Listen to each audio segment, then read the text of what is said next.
ಬೈರಮಂಗಲ ಮತ್ತೆ ಕೆಂಚಗಾರನಹಳ್ಳಿ ಭಾಗದ ಎಲ್ಲ ನನ್ನ ಗೌರವಾನ್ವಿತ ಪ್ರೀತಿಯ ಆತ್ಮೀಯ ರೈತ ಮುಖಂಡರೇ, ರೈತ ಮಹಿಳೆಯರೇ, ರೈತ ಯುವಕ ಮಿತ್ರರೇ, ಇವತ್ತಿನ ಪಾದಯಾತ್ರೆ ಕೇವಲ ಪಾದಯಾತ್ರೆಯಾಗಿ ಇವತ್ತು ನಾವು ಇದನ್ನ ಪ್ರಾರಂಭ ಮಾಡಿಲ್ಲ. ಕಳೆದ 515 ದಿನದಿಂದ ನಿರಂತರವಾಗಿ ತಾವೆಲ್ಲರೂ ಕೂಡ ಬೀದಿಯಲ್ಲಿ ಕುಳಿತು ಚಳುವಳಿಯನ್ನ ಮಾಡುವ ಮೂಲಕ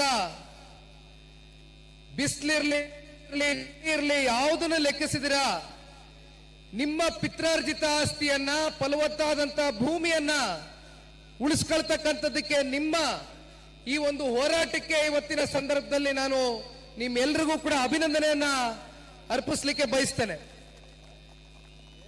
ಇವತ್ತಿನ ಪಾದಯಾತ್ರೆಗೆ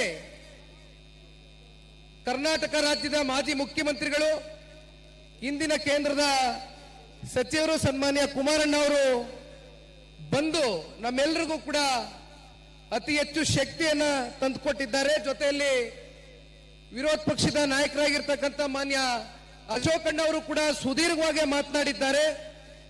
ಅವರು ಕೂಡ ಹಲವಾರು ಬಾರಿ ಈ ಒಂದು ಹೋರಾಟದಲ್ಲಿ ಭಾಗವಹಿಸಿರ್ತಕ್ಕಂಥದ್ದನ್ನ ತಾವೆಲ್ಲರೂ ಕೂಡ ನೋಡಿದ್ದೀರಿ. ಮಾಗಡಿ ಮಂಜಣ್ಣ ಅವರು ಮಾತನಾಡಿದ್ದಾರೆ. ಎಲ್ಲ ನಮ್ಮ ಹಾಲಿ ಮತ್ತೆ ಮಾಜಿ ಶಾಸಕರು ಸಂಪೂರ್ಣ ಇವತ್ತು ಪಕ್ಷ ಮತ್ತೆ ಭಾರತೀಯ ಜನತಾ ಪಾರ್ಟಿಯ ಕಾರ್ಯಕರ್ತ ಬಂಧುಗಳು, ರೈತಾಪಿ ವರ್ಗ ಇವತ್ತು ಬಂದು ಇವತ್ತು ಈ ಭಾಗದಲ್ಲಿ ನಿಂತಿದ್ದಾರೆ ಅಂತಕ್ಕಂಥದ್ದಾದ್ರೆ ಬಹುಶಃ ನನಗೆ ಒಂದು ಅರಿವಾದಂತ ಒಂದು ಸಂದರ್ಭ. ಇತ್ತೀಚೆಗೆ ಬರವೀಕ್ಷಣೆ ಮಾಡೋದಕ್ಕೆ ವಿಜಯಪುರ ಜಿಲ್ಲೆಗೆ, ಬಾಗಲಕೋಟೆ ಜಿಲ್ಲೆಗೆ, ಕಲ್ಯಾಣ ಕರ್ನಾಟಕದ ಅನೇಕ ಜಿಲ್ಲೆಗಳಿಗೆ ಹೋದಾಗ ಅಲ್ಲಿಯೂ ಕೂಡ ಬಿಡದಿ ಭಾಗದ ರೈತರನ್ನ ನೀವು ಉಳಿಸಬೇಕು ಅಂತಕ್ಕಂಥದ್ದು ನಮ್ಮ ರೈತಾಪಿ ವರ್ಗ ರಾಜ್ಯದ ಉದ್ದಗಲಕ್ಕೂ ಕೂಡ ಚರ್ಚೆ ಮಾಡ್ತಾ ಇದ್ದಾರೆ. ಬಹುಶಃ ನಿಮಗೆ ಗೊತ್ತಿದೆ, ಮಾತನಾಡೋದಕ್ಕೆ ಸಾಕಷ್ಟು ವಿಚಾರಗಳಿದೆ. ಆದ್ರೆ ಕುಮಾರಣ್ಣ ಅವರ ಲೋಕಸಭೆಯ ಒಂದು ಸೆಷನ್ ಪ್ರಾರಂಭ ಆಗಿದೆ, ನಡೀತಾ ಇದೆ. ಅವರು ದೆಹಲಿಗೆ ತೆರಳಬೇಕಾಗಿದೆ. ನಾನು ಇಲ್ಲಿ ಒಂದು 2-3 ಅಂಶಗಳನ್ನ ಪ್ರಸ್ತಾಪ ಮಾಡಿ ನನ್ನ ಮಾತಿಗೆ ವಿರಾಮ ಕೊಡ್ತೇನೆ. ಮಾತಾಡೋದಕ್ಕೆ ಹಲವಾರು ವೇದಿಕೆಗಳು ಮುಂದೂ ಕೂಡ ಅವಕಾಶಗಳು ಸಿಗ್ತದೆ. ಇಲ್ಲಿ ಮಾತಿಗಿಂತ ಹೆಚ್ಚಾಗಿ ರೈತರನ್ನ ಉಳಿಸ್ತಕ್ಕಂಥ ಕೆಲಸ ಆಗಬೇಕು. ಆ ಪ್ರಯತ್ನದೊಂದಿಗೆ ನಿರಂತರವಾಗಿ ಸನ್ಮಾನ್ಯ ದೇವೇಗೌಡರು ಸಾಹೇಬರು, ಮಾಜಿ ಪ್ರಧಾನಮಂತ್ರಿಗಳು ಅವರ ಒಂದು ಮಾರ್ಗದರ್ಶನ ನಿರಂತರವಾಗಿ ಏನ್ ನಡೀತಾ ಇದೆ ಕಳೆದ 1-1.5 ವರ್ಷದಲ್ಲಿ ರೈತರ ಪರಿಸ್ಥಿತಿ ಈ ಭಾಗದಲ್ಲಿ ಅಂತಕ್ಕಂಥ ಸಂಪೂರ್ಣ ಮಾಹಿತಿಯನ್ನ ಇವತ್ತು ದೇವೇಗೌಡರು ಸಾಹೇಬರು ಕಲೆ ಹಾಕಿದ್ದಾರೆ. ಬಹುಶಃ ತಾವೆಲ್ಲ ಗಮನಿಸಿರಬಹುದು, ದೇವೇಗೌಡರು ಸಾಹೇಬರು ಒಂದು ಕರೆಯನ್ನ ಕೊಟ್ಟರು, ಒಂದು ಪತ್ರಿಕಾಗೋಷ್ಠಿ ಕರೆದು ರಾಜ್ಯ ಸರ್ಕಾರಕ್ಕೆ, ರಾಜ್ಯದ ಮಾನ್ಯ ಮುಖ್ಯಮಂತ್ರಿಗಳಿಗೆ ರೈತರಿಗೆ ಇದೇ ರೀತಿ ಅನ್ಯಾಯ ಮಾಡ್ಕೊಂಡು ಏನಾದ್ರೂ ನೀವು ಅವರ ಭೂಮಿಯನ್ನ ಕಸ್ಕೊಳ್ತಕ್ಕಂಥ ಒಂದು ಪ್ರಯತ್ನಕ್ಕೆ ಇವತ್ತೇನು ಕೈ ಹಾಕಿದ್ದೀರಿ, ನೀವು ಹಿಂದೆ ಸರಿಲಿಲ್ಲ ಅಂತಕ್ಕಂಥದ್ದಾದ್ರೆ ನಾನು ಸತ್ಯಾಗ್ರಹವನ್ನ ಕೂರ್ತೇನೆ ರೈತರಿಗೋಸ್ಕರ ಈ ಇಳಿ ವಯಸ್ಸಲ್ಲಿ ಅಂತಕ್ಕಂಥದ್ದು ಸನ್ಮಾನ್ಯ ದೇವೇಗೌಡರು ಸಾಹೇಬರು ಹೇಳ್ತಾ ಇದ್ದಂತೆ ಮಾರನೇ ದಿನ ತಾವುಗಳೆಲ್ಲ ನೋಡಿದ್ದೀರಿ. ಕರ್ನಾಟಕ ರಾಜ್ಯದ ಮಾನ್ಯ ಮುಖ್ಯಮಂತ್ರಿಗಳು ಪತ್ರಿಕಾಗೋಷ್ಠಿಯನ್ನ ಕರೆಸ್ತಾರೆ. ಪತ್ರಿಕಾಗೋಷ್ಠಿಯಲ್ಲಿ ಸಮಿತಿ ರಚನೆ ಮಾಡ್ತೀನಿ ಅಂತಾರೆ, ಪರಿಶೀಲನಾ ಸಮಿತಿ, ಅದರ ಮೂಲಕ ಒಂದು ವರದಿಯನ್ನ ಕೊಡ್ತೀನಿ ಅಂತ ಹೇಳಿ ಅವತ್ತಿನ ದಿನವೇ ಮಿಕ್ಕಂತ 4 ಹಳ್ಳಿಗಳ ಅಂತಿಮ ಅಧಿಸೂಚನೆಯನ್ನ ಹೊರಡಿಸಿದ್ದು ನೋಡಿದ್ದೀರಿ. ಅಂದ್ರೆ ರಾಜ್ಯ ಸರ್ಕಾರ ಹಾಗೂ ರಾಜ್ಯದ ಮುಖ್ಯಮಂತ್ರಿಗಳ ದ್ವಂದ್ವ ಮನಸ್ಥಿತಿ, ದ್ವಂದ್ವ ನೀತಿಗಳು ಯಾವ ರೀತಿ ಇದೆ ಅಂತಕ್ಕಂಥದ್ದು ಬಹುಶಃ ಇದಕ್ಕಿಂತ ಸ್ಪಷ್ಟವಾದಂತ ಒಂದು ಉದಾಹರಣೆ ನಮ್ಮ ಕಣ್ಣು ಮುಂದೆ ಕಾಣ್ಲಿಕ್ಕೆ ಸಾಧ್ಯ ಇಲ್ಲ. ಕಳೆದ 3-4 ವಾರದಿಂದ ಸಮಿತಿ ರಚನೆ ಮಾಡಕ್ ಆಗ್ಲಿಲ್ಲ. ಯಾವಾಗ ಪಾದಯಾತ್ರೆ ದಿನಾಂಕ ಘೋಷಣೆ ಆಯ್ತು, ಯಾವಾಗ ಫ್ರೀಡಂ ಪಾರ್ಕ್ ವರೆಗೂ ರೈತರು ರೊಚ್ಚಿಗೆದ್ದಿದ್ದಾರೆ, ಯಾವಾಗ ಈ ಭಾಗದ 4 ಜನ ಶಾಸಕರು, ವಿಶೇಷವಾಗಿ ಈ ವಿಧಾನಸಭಾ ಕ್ಷೇತ್ರದ ಶಾಸಕರು ಮಂಜಣ್ಣ ಅವರು ಹೇಳಿದಂಗೆ ಮಂತ್ರಿಗಳಾಗಿದ್ದಾರೆ, ಇವತ್ತು ನಾವು ಅದಕ್ಕೆ ಸ್ವಾಗತ ಮಾಡ್ತೇವೆ. ಅವ್ರಿಗೆ ಅವಕಾಶ ಸಿಕ್ಕಿದ ಒಳ್ಳೆ ಕೆಲಸ ಮಾಡಿ. ಆದರೆ ಇಲ್ಲಿಯವರೆಗೂ ಕೂಡ 500ಕ್ಕೂ ಹೆಚ್ಚು ದಿನಗಳ ಕಾಲ ರೈತಾಪಿ ವರ್ಗ ಬೀದಿಲಿ ಕೂತಿದೆ, ನೋವಲ್ಲಿದ್ದಾರೆ, ಸಂಕಷ್ಟದಲ್ಲಿದ್ದಾರೆ. ಒಬ್ಬರಾದ್ರೂ ಬಂದು ಅವ್ರ ಸಂಕಷ್ಟವನ್ನು ಆಲಿಸ್ತಕ್ಕಂಥ ಪ್ರಯತ್ನ ಮಾಡಿದ್ರ? ಯಾವಾಗ ಪಾದಯಾತ್ರೆ ಘೋಷಣೆ ಆಯ್ತು, ಯಾವಾಗ ಕುಮಾರಣ್ಣ ಅವರು ಪಾದಯಾತ್ರೆಗೆ ಬಂದು ಚಾಲನೆ ಕೊಡ್ತಾರೆ, ನಾಳೆಯ ದಿನ ದೇವೇಗೌಡರು ಸಾಹೇಬರು ಬಂದು ಭಾಗವಹಿಸ್ತಾರೆ ಅಂತಕ್ಕಂಥದ್ದು ತಿಳಿದು ಅಶೋಕಣ್ಣ ಅವರು ಮಾತಾಡಬೇಕಾದ್ರೆ ಹೇಳ್ತಾ ಇದ್ರು, ಬೆಳಗ್ಗೆ ಎಲ್ಲ ಪತ್ರಿಕಾ ಮಾಧ್ಯಮಗಳಲ್ಲಿ, ದೃಶ್ಯ ಮಾಧ್ಯಮಗಳಲ್ಲಿ ನೋಡಿರ್ಬೇಕು ತಾವುಗಳು. ದೊಡ್ಡ ದೊಡ್ಡ ಪುಟದ ಜಾಹೀರಾತುಗಳು. ಇವತ್ತು ಒಂದ್ ಕಡೆ ಜನತಾದಳ ಪಕ್ಷನ ಪ್ರಶ್ನೆ ಮಾಡ್ತಾರೆ, ಮತ್ತೊಂದಷ್ಟು ಕಡೆ ಭಾರತೀಯ ಜನತಾ ಪಾರ್ಟಿಗೆ ಸುರಿಮಳೆ ಪ್ರಶ್ನೆಗಳನ್ನ ಇವತ್ತೇನು ಕೇಳಿದ್ದಾರೆ. ಇಂಥ ಪ್ರಶ್ನೆಗಳಿಗೆ ನೀವು ಉತ್ತರ ಕೊಡಬೇಕಾಗಿರ್ತಕ್ಕಂಥದ್ದು ಇಲ್ಲಿರ್ತಕ್ಕಂಥ ರೈತರಿಗೆ. ಸ್ವಾಮಿ, ದಯವಿಟ್ಟು ತಿರುಗಿ ನೋಡಿ. ಪೆನ್ ಕೇಳಿದ್ರಿ, ಪೇಪರ್ ಕೇಳಿದ್ರಿ, ಯಾತಕ್ಕೋಸ್ಕರ ಪೆನ್ನು ಪೇಪರ್ ಇಸ್ಕೊಂಡ್ರಿ? ಇಲ್ಲಿ ಹೊಸದಾಗಿ ಇವತ್ತೊಂದು ನಿವೃತ್ತ ನ್ಯಾಯಮೂರ್ತಿಗಳ ಒಂದು ಸಮಿತಿ ರಚನೆ ಮಾಡಿದ್ದೀರಲ್ಲ, ಇನ್ನು 30 ದಿನದಲ್ಲಿ ವರದಿ ಕೊಡಬೇಕು ಅಂತ ಹೇಳ್ತಾ ಇದ್ದೀರಲ್ಲ, ಇವತ್ತೇ ನಿಂತ್ಕೊಂಡು ಹೇಳ್ಬೋದಲ್ವಾ ನಾವು ನೀವು ವರದಿನಲ್ಲಿ ಏನ್ ತಯಾರಾಗುತ್ತೆ ಅನ್ನೋದು? ಸಂಶಯ ಇದೆಯಾ ಯಾರಿಗಾದ್ರೂ? ಯಾರ ಪರವಾದಂತ ವರದಿ ತಯಾರು ಮಾಡಬಹುದು? ಸರ್ಕಾರದ ಅನುಕೂಲಕ್ಕೆ ವರದಿ ತಯಾರಾಗುತ್ತೆ, ಅದರಲ್ಲಿ ಯಾವುದೇ ಸಂಶಯ ಇಲ್ಲ. ಮತ್ತೊಂದು ಮಾತು, ಅವತ್ತಿನ ದಿನವೇ ನಾನು ಹೇಳಿದೆ, ಯಾವಾಗ ಇಲ್ಲಿರ್ತಕ್ಕಂಥ ಫಲವತ್ತಾದಂತ ಭೂಮಿಯನ್ನ ಕಬಳಿಸ್ಕೊಳ್ತಕ್ಕಂಥದಕ್ಕೆ ಫೈನಲ್ ನೋಟಿಫಿಕೇಶನ್ಗಳನ್ನ ಜಾರಿ ಮಾಡಿದ್ರು, ಕನಿಷ್ಠ ಪಕ್ಷ ಕಾಂಗ್ರೆಸ್ ಸರ್ಕಾರಕ್ಕೆ ಇದರಲ್ಲಿ 35,000 ಕೋಟಿ ರಿಯಲ್ ಎಸ್ಟೇಟ್ ದಂಧೆ ಅವ್ರ ಕಣ್ಣು ಮುಂದೆ ಕಾಣ್ತಾ ಇದೆ. ರಾಜ್ಯ ಸರ್ಕಾರಕ್ಕೆ ರಿಯಲ್ ಎಸ್ಟೇಟ್ ದಂಧೆ ಅಷ್ಟೇ ಕಾಣ್ತಾ ಇರೋದು. ಆದ್ರೆ ಇಲ್ಲಿರ್ತಕ್ಕಂಥ ರೈತರಿಗೆ ಅವರ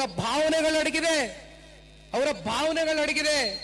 ಸಾಕಷ್ಟು ಜನ ಅವ್ರ ತಂದೆ ತಾಯಿ, ಅವ್ರ ತಾತ ಅಜ್ಜಿ ತೀರ್ಕೊಂಡು ಹೋಗಿರ್ತಕ್ಕಂಥ ಸಮಾಧಿ ಇದೆ, ಅವರ ಭಾವನೆಗಳಲ್ಲಿ ಅಡಗಿದೆ. ನಿಮಗೆ ಇದು ಒಂದು ರಿಯಲ್ ಎಸ್ಟೇಟ್ ಪ್ರಾಜೆಕ್ಟ್ ಅಷ್ಟೇ, ಆದ್ರೆ ಇದು ರೈತರ ಬದುಕಿನ ಪ್ರಶ್ನೆ.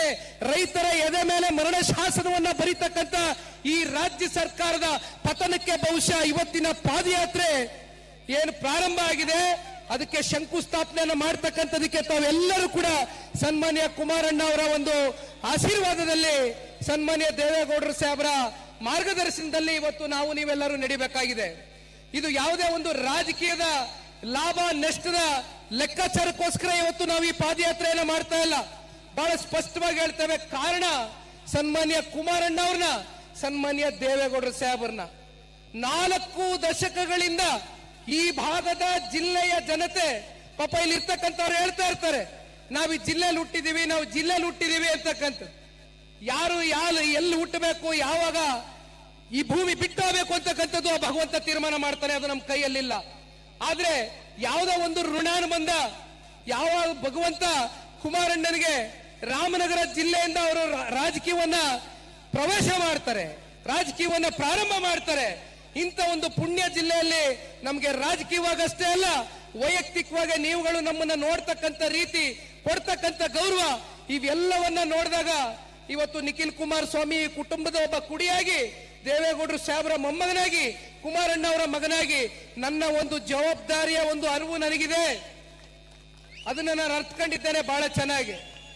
ಇವತ್ತು ನಾನೊಂದು ಮಾತನ್ನ ಕೊಟ್ಟಿದ್ದೆ. ಕುಮಾರಣ್ಣ ಅವರು ನನಗೆ ಮೊದಲನೇ ದಿನನೇ ಹೇಳಿದ್ರು, ಹೆಚ್ಚು ಕಮ್ಮಿ ಕುಮಾರಣ್ಣ ಅವರು ಕಳೆದ ವರ್ಷ ಜೂನ್ ತಿಂಗಳಲ್ಲಿ ಇಲ್ಲಿ ಬಂದಿದ್ದು ಮೊದಲು. ಅದಾದ 1 ತಿಂಗಳ ನಂತರ ನಾನು ಬಂದೆ. ಹಲವಾರು ಬಾರಿ ಬಂದಿದ್ದೇವೆ, ಹಲವಾರು ಬಾರಿ. ಹೆಚ್ಚು ಕಮ್ಮಿ ನಾವು 11 ಕಿಲೋಮೀಟರ್ ಬೈರಮಂಗಲದಲ್ಲಿ ಒಂದು ಪಾದಯಾತ್ರೆಯನ್ನ ಮಾಡಿದ್ದೇವೆ. ವಾಸ್ತವ ಸ್ಥಿತಿಯನ್ನ ಅರ್ಥಕೊಳ್ಳೋಣ, ನಡೀರಿ ಮಂಜಣ್ಣ ಹೋಗೋಣ. ಏನಿದೆ ವಾಸ್ತವ ಸ್ಥಿತಿ ಅಂತಕ್ಕಂಥದ್ದು, ಹೆಚ್ಚು ಕಮ್ಮಿ 6 ಲಕ್ಷ ಲೀಟರ್ ಬೆಂಗಳೂರಿಗೆ ಇವತ್ತು ಹಾಲನ್ನ ಸರಬರಾಜು ಮಾಡ್ತಾ ಇದ್ದೀರಿ. ರೇಷ್ಮೆ ಬೆಳಿತೀರಿ, ತೆಂಗಿದೆ, ಮಾವಿದೆ, 10 ಲಕ್ಷಕ್ಕೂ ಹೆಚ್ಚು ಗಿಡ ಮರಗಳ ಮಾರಣ ಹೋಮವನ್ನ ಇವತ್ತು ಮಾಡ್ತಕ್ಕಂಥದಕ್ಕೆ ಸರ್ಕಾರ ಪ್ರಯತ್ನ ಪಡ್ತಾ ಇದೆ. ಇಂಥ ಸಂದರ್ಭದಲ್ಲಿ ನಾನು ಪಾದಯಾತ್ರೆಯನ್ನ ಮಾಡಿದ ಕೊನೆಯ ಗ್ರಾಮ ಹೊಸೂರು ಗ್ರಾಮದಲ್ಲಿ ನಿಂತು ಮಾತನಾಡಬೇಕಾದ್ರೆ ಒಂದು ಮಾತನ್ನ ಕೊಟ್ಟೆ. ಅದು ಕುಮಾರಣ್ಣ ಅವರು ನನಗೊಂದು ಮಾತನ್ನ ಹೇಳಿದ್ರು, ನೋಡಪ್ಪ ಅಲ್ಲಿರ್ತಕ್ಕಂಥ ರೈತರಿಗೆ ನನ್ನ ಪರವಾಗಿ ನೀನು ಒಂದು ವಿಚಾರವನ್ನ ಮುಟ್ಸಿ ಬಾ ಅಂತ ಹೇಳಿದಂತ ವಿಚಾರ, ಕಾನೂನಿನ ಹೋರಾಟಕ್ಕೆ ಯಾವುದೇ ನೀವು ತೊಂದರೆ ತಗೊಳಕ್ ಹೋಗಬೇಡಿ, ನಿಮ್ಮ ಜೊತೆಯಲ್ಲಿ ನಾವು ಬಿಗಿಯಾಗಿ ನಿಲ್ತೇವೆ ಅಂತಕ್ಕಂಥದನ್ನ ಕುಮಾರಣ್ಣ ಅವರು ಕೊಟ್ಟಂತ ನನಗೆ ಆ ಒಂದು ಮಾತೇನಿತ್ತು, ಅದನ್ನ ನನ್ನ ಮೂಲಕ ನಿಮ್ಮೆಲ್ಲರಿಗೂ ಕೂಡ ಒಂದು ಮಾತನ್ನ ಹೊಸೂರು ಗ್ರಾಮದಲ್ಲಿ, ನಾನು ಕಡೆಯ ಗ್ರಾಮದಲ್ಲಿ ಭಾಷಣ ಮಾಡಿದಾಗ ಹೇಳಿದೆ. ಅಲ್ಲಿರ್ತಕ್ಕಂಥವ್ರು ಬಹುಶಃ ಹೊಸೂರು ಗ್ರಾಮದಲ್ಲಿ ಅತ್ಯಂತ ಹಿರಿಯಕರು, ದೇವೇಗೌಡರು ಸಾಹೇಬರ ಸಮಕಾಲನವರು, ಅವರ ಮಗ ಯೋಗಿ ಅಂತ ಅನ್ಕೊಳ್ತೇನೆ. ಅವರು ಬಹುಶಃ ದಾಳಪ್ಪ ಅವರ ಮಗ. ದಾಳಪ್ಪನವ್ರನ್ನ ನಾನು ಭಾಷಣ ಮಾಡಿದ ನಂತರ ಹೋಗಿ ಅವ್ರನ್ನ ಭೇಟಿ ಮಾಡಿದಂತ ಸಂದರ್ಭದಲ್ಲಿ ಅವರು ಒಂದೇ ಮಾತನ್ನ ಹೇಳಿದ್ರು, ದೇವೇಗೌಡರು ಸಾಹೇಬರು ಇಲ್ಲಿ ಬಂದು ಮುದ್ದೆಯನ್ನ ಉಂಡಿದ್ದಾರೆ, ಹಿಟ್ಟನ್ನ ಉಂಡಿದ್ದಾರೆ, ಉಪ್ಸಾರನ್ನ ಸೌದಿದ್ದಾರೆ. ಅಂತ ಒಬ್ಬ ಪುಣ್ಯಾತ್ಮನಿಗೆ ಒಂದು ಮಾತನ್ನ ಹೇಳಪ್ಪ, ದಯವಿಟ್ಟು ಈ ಭಾಗದ ರೈತರನ್ನ ಉಳಿಸ್ಬೇಕು, ಈ ರೈತರನ್ನ ಉಳಿಸ್ತಕ್ಕಂಥದಕ್ಕೆ ಯಾರಾದ್ರೂ ಒಂದು ದಿಟ್ಟವಾದಂತ ಹೆಜ್ಜೆಯನ್ನು ಇಡ್ತಕ್ಕಂಥ ನಾಯಕ ನಮ್ಮ ಕನ್ನಡ ನಾಡಿನಲ್ಲಿ, ಈ ಭಾರತ ದೇಶದಲ್ಲಿದ್ರೆ ಅದು ಸನ್ಮಾನ್ಯ ದೇವೇಗೌಡರು ಸಾಹೇಬರು ಅಂತಕ್ಕಂಥ ಆ ಹಿರಿಜೀವಿ ಹೇಳಿದಂತ ಮಾತು ಇವತ್ತಿಗೂ ಕೂಡ ನನ್ನ ಹೃದಯದಲ್ಲಿ ನಾಟ್ಕೊಂಡಿದೆ. ಹಾಗಾಗಿ ದಯವಿಟ್ಟು ನೀವು ಯಾರು ಧೃತಿಗೆಡಬೇಡಿ. ನಾನು ಇನ್ನೇನು ಹೆಚ್ಚಿಗೆ ಮಾತಾಡಲ್ಲ, ಮಾತಾಡಕ್ಕೆ ಇನ್ನೂ ಹಲವಾರು ವಿಚಾರಗಳಿದೆ, ಬೇಡ. ದೊಡ್ಡವರಿದ್ದಾರೆ, ಕುಮಾರಣ್ಣ ಅವರಿದ್ದಾರೆ, ಕುಮಾರಣ್ಣ ಅವರ ಮಾತುಗಳನ್ನ ಕೇಳಿ ಇಲ್ಲಿಂದ ಮತ್ತೆ ಅವರು ಡೆಲ್ಲಿಗೆ ಹೋಗ್ಬೇಕಾಗ್ತದೆ. ದಯಮಾಡಿ ನಾನು ಕೊನೆಯದಾಗಿ ಹೇಳ್ತಕ್ಕಂಥದ್ದಿಷ್ಟೇ, ಇವತ್ತೇನು 3 ದಿನಗಳ ಕಾಲ ನೀವೆಲ್ಲರೂ ಕೂಡ ತಯಾರಾಗಿ ಬಂದಿದ್ದೀರಿ, ರೈತರ ಪರವಾಗಿ ನಿಲ್ಲಬೇಕು ಅಂತಕ್ಕಂಥದ್ದು. ರೈತರ ಮಕ್ಕಳು, ರೈತರ ಅಸ್ತಿತ್ವದ ಒಂದು ಪ್ರಶ್ನೆ ಎದುರಾದಂತ ಸಂದರ್ಭದಲ್ಲಿ ನೀವೆಲ್ಲರೂ ಕೂಡ ಹಲವಾರು ಜಿಲ್ಲೆಗಳಿಂದ ಇವತ್ತು ಬಂದಿದ್ದೀರಿ ರೈತರ ಮಕ್ಕಳು. ಹಾಗಾಗಿ ನಮ್ಮ ಜೊತೆಯಲ್ಲಿ ನಿಂತು 3 ದಿನಗಳ ಕಾಲ ಕೊನೆಯವರೆಗೂ ಕೂಡ, ಯಾಕೆಂದ್ರೆ ನಮಗೆ ಸಾಕಷ್ಟು ಸವಾಲುಗಳು ಎದುರಾಗ್ತಾ ಇದೆ. ನಾನು ಎಲ್ಲವೂ ಕೂಡ ಇವತ್ತು ಬಹಿರಂಗವಾಗಿ ಹೇಳಕ್ಕಾಗೋದಿಲ್ಲ, ಅದು ಸನ್ಮಾನ್ಯ ಕುಮಾರಣ್ಣ ಅವ್ರಿಗೆ ಗೊತ್ತಿದೆ, ಅಶೋಕಣ್ಣ ಅವ್ರಿಗೆ ಗೊತ್ತಿದೆ. ಇರ್ಲಿ, ಈ ಸವಾಲಿನ ಮಧ್ಯೆ ನಮ್ಮ ನಿಲುವು ಬಹಳ ಸ್ಪಷ್ಟ ಇದೆ. ರೈತರ ಅವರ ಭೂಮಿಯನ್ನ ಉಳಿಸ್ಕೊಡೋವರೆಗೂ, ಕೊನೆಯ ಉಸಿರಿರೋವರೆಗೂ ಕೂಡ ಸನ್ಮಾನ್ಯ ದೇವೇಗೌಡರ ಸಾಹೇಬರ ಕುಟುಂಬ ರೈತರ ಜೊತೆಯಲ್ಲಿ ಅತ್ಯಂತ ಬಿಗಿಯಾಗಿ ನಿಲ್ತೇವೆ. ಜೊತೆಯಲ್ಲಿ ಯಾವ ಒಬ್ಬ ರೈತ, ಕಟ್ಟ ಕಡೆಯ ರೈತನಿಗೆ ಅನ್ಯಾಯ ಆಗ್ತಾ ಇದೆ ಅಂತಕ್ಕಂಥದ್ದು ಕೇಳಿದಂತ ಸಂದರ್ಭದಲ್ಲಿ, ಅದು ಒಬ್ಬ ಇರಲಿ ಇಬ್ಬ ಇರಲಿ, ನಿಮ್ಮ ಜೊತೆಯಲ್ಲಿ ನಿಂತ್ಕೊಳ್ತಕ್ಕಂಥ ಪ್ರಾಮಾಣಿಕ ಕೆಲಸವನ್ನ ಮಾಡ್ತೇವೆ ಅಂತ ಹೇಳ್ತಾ, ಕೊನೆಯದಾಗಿ ನಿನ್ನೆ ದಿನ ನೀವು ನೋಡಿರ್ಬೋದು ಒಂದಷ್ಟು ಟಿವಿ ಮಾಧ್ಯಮಗಳಲ್ಲಿ ಎಷ್ಟೋ 117 ಕೋಟಿ GPDA ಇಂದ ಹಣ ಈಗಾಗಲೇ ತಗೋಬಿಟ್ಟಿದ್ದಾರೆ ರೈತರು ಅಂತ. ಎಷ್ಟು ಫೈನಲ್ ನೋಟಿಫಿಕೇಶನ್? 5,500 ಎಕರೆ, 5,500 ಎಕರೆಗೆ ಕನಿಷ್ಠ ಪಕ್ಷ 2,000 ಜನ ರೈತರು. 1 ಎಕರೆಗೆ ಎಷ್ಟು ನಿಗದಿ ಮಾಡಿದಿರಿ ಬೆಲೆ? 2 ಕೋಟಿನ, 2.25 ಕೋಟಿನ? ಎಷ್ಟಾಯ್ತಪ್ಪ? 50 ಜನ ರೈತರಷ್ಟೇ ಇವತ್ತು ನೀವೇನಾದ್ರೂ ಹೇಳ್ತಾ ಇದ್ದೀರಲ್ಲ GPDಯಲ್ಲಿ ಕಾಂಪನ್ಸೇಷನ್ ಹಣ ತಗೊಂಡಿದ್ದಾರೆ ಅಂತ. 2,000 ರೈತರಲ್ಲಿ, ಅಂದ್ರೆ 5,500 ಎಕರೆಗೆ ನಾನು ಹೇಳ್ತಾ ಇರೋದು, ಕೇವಲ 50 ಜನ ರೈತರಲ್ವ ತಗೊಂಡಿರೋದು ಹಣ? ಮಿಕ್ಕಂತವ್ರು ತಗೊಂಡಿದಾರ? ಆಯ್ತು, ನೀವು ಇವತ್ತು ಹಣ ಕೊಡ್ತೀರಿ ಅನ್ನೋದಾದ್ರೆ ಎಕರೆಗೆ 2 ಕೋಟಿ ನೀವೇ ನಿಗದಿ ಮಾಡಿದ್ದೀರಿ. ನಿಮ್ಮ ಖಾತೆಯಲ್ಲಿ ದುಡ್ಡಿದೆಯಾ? 5,500 ಕೋಟಿಗೆ 11,000 ಕೋಟಿ, 5,500 ಎಕರೆಗೆ 11,000 ಕೋಟಿ ಇವತ್ತು ನಿಮ್ಮಲ್ಲಿ ದುಡ್ಡಿರಬೇಕು ನಿಮ್ಮ ಖಾತೆನಲ್ಲಿ. ತೋರಿಸಿ ದಯವಿಟ್ಟು, ಅದನ್ನ ಬಹಿರಂಗಪಡಿಸಿ. ಅದನ್ನ ಆಗುತ್ತಾ ನಿಮ್ಮ ಕೈಲಿ, ಸರ್ಕಾರದ ಕೈಲಿ? ಬೇಡ, ನಾನು ಮಾತನಾಡ್ತಕ್ಕಂಥದ್ದು ಇನ್ನೂ ವಿಚಾರಗಳಿದೆ, ನಾಳೆಯೂ ಮಾತನಾಡ್ತೇನೆ. ಮಾನ್ಯ ದೇವೇಗೌಡರು ಸಾಹೇಬರು ಬರ್ತಾರೆ, ಕುಮಾರಣ್ಣ ಅವರಿಗೆ ಒಂದು ನಿಖಿಲ್ ಕುಮಾರಸ್ವಾಮಿ ಅವರಿಗೆ, ನಿಖಿಲ್ ಅಣ್ಣವರಿಗೆ ಧನ್ಯವಾದಗಳು.